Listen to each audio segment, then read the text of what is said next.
जय हिंद दोस्तों आज हम एक वैसे विषय के बारे में बात करेंगे और जो विषय काफ़ी इम्पोर्टेंट है। TRP, television rating point. Television rating point के बारे में बात करेंगे और इससे के साथ कैसे फ्रॉड हुआ, ये आगे चल के सुप्रीम कोर्ट ने क्या कहा, हाई कोर्ट में क्या हुआ, इसके बारे में हम विस्तार से बात करेंगे। पहले हम बात करते हैं टीआरपी की। टीआरपी होता क्या है? टीआरपी का मतलब होता है television rating point. Television rating point, आज हर घर में टीवी है और सभी टेलीविज़न देखते भी हैं। और आज जो हम न्यूज़ चैनल देखते हैं, कोई भी पिक्चर देखते हैं या कोई भी सीरियल देखते हैं, तो हमसे कोई पैसा नहीं जाता। सिर्फ हमें एक सब्सक्राइबर चार्ज होता है, 300, 400, 500 रुपये जो सब्सक्राइब चार्ज होता है, सिर्फ हमसे वो लिया जाता है। तो ये इतना पैसा इन्वेस्ट करते हैं, असल में ये पैसा आता कहाँ से है? इससे पैसा आता है विज्ञापन से। ये कौन से विज्ञापन होते हैं और ये विज्ञापन जो मापा जाता है, किस चैनल को कितना महंगा विज्ञापन दिया जाए, कितना कम विज्ञापन दिया जाए, वो सारा मापता है टीआरपी। और टीआरपी पूरे देश की जो जिम्मेदारी है टीआरपी की, वो जिम्मेदारी है बार्क की। और बार्क की एक शॉर्ट फॉर्म है। बार्क की फुल फॉर्म होती है, पूरा नाम है broadcast audience research council of India. इसका पूरा काम है टीआरपी को मापना। टीआरपी क्या होती है, कितने घरों में मीटर लगाए जाएंगे। लगभग टीआरपी के 44,000 मीटर बार्क ने लगाए हुए हैं पूरे देश भर में, जिसमें सिर्फ 2,000 मीटर मुंबई में लगे हुए हैं। बार्क ने जो टेंडर दिया हुआ है, एक एजेंसी को टेंडर दिया हुआ है जिसका नाम है हंसा रिसर्च। हंसा रिसर्च इसकी पूरी जिम्मेदारी देखती है, इसके जो सैंपल्स इकट्ठा करती है, उसके बाद अगर कोई प्रॉब्लम आती है उन मीटर्स में तो इसकी सर्विस की, मेंटेनेंस की सारी जिम्मेदारी हंसा रिसर्च की होती है।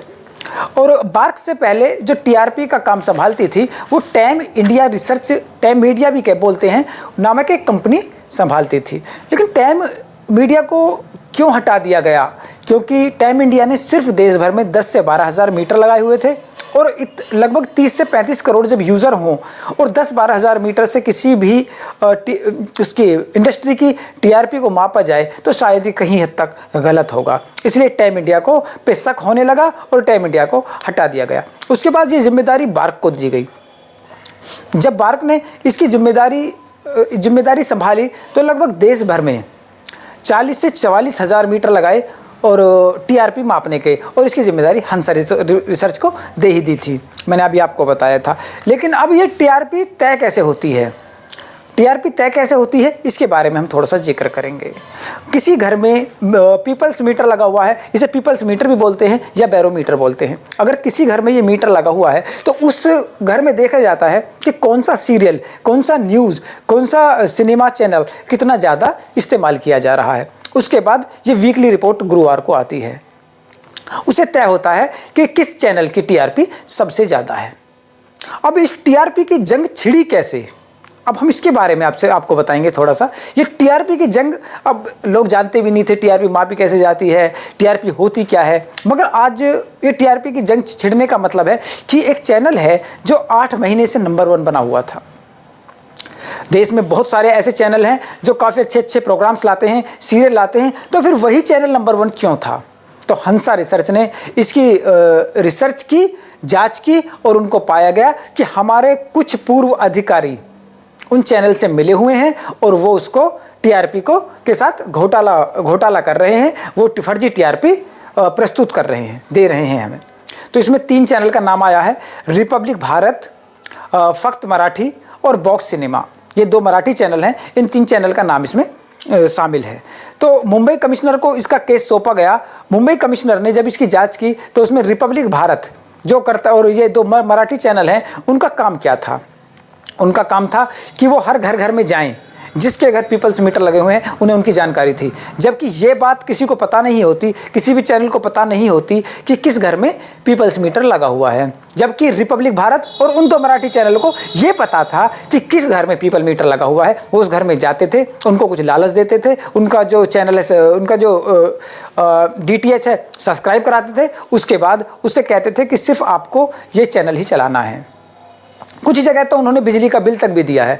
और अगर कहीं घर वाले जा भी रहे हैं तो वो कह दिया करते थे अगर आपको कहीं जाना है तो हमारा चैनल लगा छोड़ जाइए, हमारे चैनल को चलने दीजिएगा। तो इससे कितना बड़ा धोखा हो सकता है, जबकि हिंदुस्तान की मार्केट विज्ञापन की सबसे बड़ी मार्केट है। ये दो लोगों के साथ धोखा किया गया है। पहला उन दूसरे न्यूज़ चैनल के साथ धोखा किया गया है जो अच्छा काम कर रहे हैं, और दूसरा उन विज्ञापन कंपनियों के साथ धोखा किया गया है जो विज्ञापन कंपनी करोड़ों का विज्ञापन दे रही हैं, मगर उनको उससे कोई फ़ायदा होने वाला नहीं है। तो इसके लिए हंसा रिसर्च और बार्क ने इसके ऊपर गहन जांच बिठाई, और बार्क ने इसके ऊपर 3 महीने का बैन लगा दिया कि 3 महीने तक टीआरपी को सस्पेंड कर दिया। 3 महीने अब टीआरपी नहीं ज्ञात होगी, नहीं मापी जाएगी। लेकिन क्या टीआरपी के मापने से कोई फ़र्क पड़ेगा? असल में अब मैं ये भी बता देना चाहता हूँ आपको कि यहाँ टीआरपी जो मापती है कंपनी बार्क, उसके चेयरमैन कौन है? उसके चेयरमैन है पुनीत गोयंका।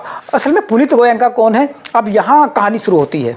पुनीत गोयंका हैं सुभाष चंद्रा के बेटे, और सुभाष चंद्रा हैं राज्यसभा सांसद और बीजेपी से, और जी ग्रुप के चेयरमैन भी हैं सुभाष चंद्रा। जब राज्यसभा सांसद हैं सुभाष चंद्रा जी, तो जाहिर सी बात है बीजेपी से, तो उनका लिंक बीजेपी के बड़े नेताओं से भी होगा, और बीजेपी के बड़े नेताओं से लिंक होने का मतलब है कि उसका कुछ, अब जो पुनीत गोयंका है उनका कुछ होने वाला है नहीं। सिर्फ टीआरपी को 3 महीने के लिए सस्पेंड कर दिया, उससे कोई फ़र्क पड़ने वाला नहीं है। अब टीआरपी को 3 महीने तक सस्पेंड करने से क्या फ़ायदा होने वाला है, मुझे आप बताइएगा। क्या जो चैनल ये खबर दिखा रहे हैं, नफरती बात कर रहे हैं, ये भड़काऊ बात कर रहे हैं, क्या टीआरपी सस्पेंड होने से उससे कोई फ़र्क पड़ेगा? तो मुझे तो नहीं लगता शायद फ़र्क पड़ेगा। मैं आपसे कुछ क्वेश्चन पूछता हूं, आप कमेंट में उसका जवाब दे सकते हैं। क्या टीआरपी 3 महीने के लिए बंद करने से टीआरपी चैनल जहर फैलाने से अपने आप को रोक पाएंगे? क्या हिंदू मुस्लिम डिबेट का सिलसिला थोड़े दिन के लिए रुक जाएगा? क्या जो जितने भी एजेंडेबाज एंकर हैं और एडिटर हैं वो जहर उगलना बंद कर देंगे? क्या सरकार की चाटुकारिता करने वाले पत्रकार सही मुद्दों पर सरकार से सवाल करने लगेंगे? क्या किसान पे, बेरोजगार पे, कोरोना वैक्सीन पे ये पत्रकार और न्यूज़ चैनल बात करेंगे? अगर आपको लगता है कि ये ऐसा हो सकता है तो आप मुझे ज़रूर अपने कमेंट बॉक्स में जवाब बताइएगा, लेकिन मुझे नहीं लगता कि ये सब कुछ संभव है। 3 महीने बाद हम सब कुछ भूल जाएंगे। ऐसा ये पहली बार नहीं हुआ कि टीआरपी पे सवाल उठाए गए हैं। 2002 के आसपास भी ये सवाल उठाए गए थे टीआरपी पे, एक निजी चैनल ने सवाल उठाया था, मगर बार्क ने उसकी कोई सुनवाई नहीं की।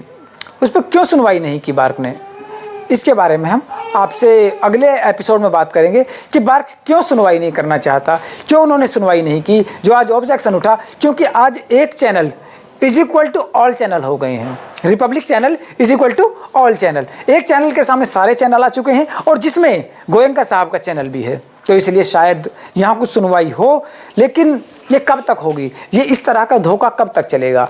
तो आपको ये समझने की बहुत ज़रूरत है, मुझे भी समझने की ज़रूरत है, और हम सब भारतीयों को समझने की ज़रूरत है। और कब तक हम ये अफवाहों के चैनल देखते रहेंगे? हमें आज इनका बायकॉट करने की ज़रूरत है। हमें बायकॉट करना चाहिए। हमें ये देखना चाहिए कि जितने भी चैनल ये अफवाह फैला रहे हैं, ये जितने भी चैनल जहर उगल रहे हैं, इनका हम बायकॉट कैसे करें। अगर हम इनका बायकॉट नहीं करेंगे तो ये उभरते चले जाएंगे, ये ऐसे ऐसे चैनल जन्म लेते चले जाएंगे। जो लोग इसे जिहाद बताते हैं, तो कोरोना जिहाद, नीट जिहाद हो सकता है। अब एक लड़के ने 720 से 720 टॉप किया है, तो हो सकता है कि उसको नीट जिहाद बता दे वो चैनल। मैं यहाँ उसका नाम नहीं लेना चाहता, मगर टीआरपी को समझना होगा, और टीआरपी को बनाने वालों को भी समझना होगा। सिर्फ एक टीआरपी से हज़ारों चैनलों का आप भविष्य तय नहीं कर सकते। आपको कुछ ऐसा करना होगा जिससे आप इस टीआरपी को ही ख़त्म कर दें, और जो विज्ञापन देने की एक नया आविष्कार हो सके। तो दोस्तों, अगले एपिसोड में फिर हम आपको मिलेंगे, और अगर आपको हमारा ये चैनल, ये वीडियो अच्छी लगी तो हमें सब्सक्राइब करें। अगर फेसबुक पर देख रहे हैं तो हमें लाइक ज़रूर करें। धन्यवाद।